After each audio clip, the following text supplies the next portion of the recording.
जबाबदारी घ्यावी अशा पद्धतीची मागणी जी आहे ती बीडकरांकडून करण्यात येत आहे. आम्हाला संतोष भैयाचे सगळे आरोपी अटक पाहिजेत आणि त्यांच्यावर कठोर कारवाई पाहिजे. त्यांना पाठबळ पुरवणारे सुद्धा जेलमध्ये पाहिजेत. मग ते कोणी पण असू दे, कोणत्याही पदावर बसलेला असू दे, आत्ताही ते सुद्धा सगळे पाहिजेत. सुट्टी नाही.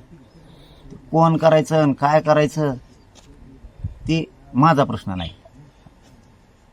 मला एवढंच माहिती आहे, त्यात मंत्री असो, आमदार असो, खासदार असो, या खून करणाऱ्या आरोपींच्या पाठीशी जे जे उभा राहिले, ज्यांनी ज्यांनी खून करायचे प्रयत्न केले आरोपींना वाचवायसाठी, सरकारकडे एरझऱ्या घालल्या, ती एरझऱ्या घालणारे सुद्धा जेलमध्ये पाहिजे.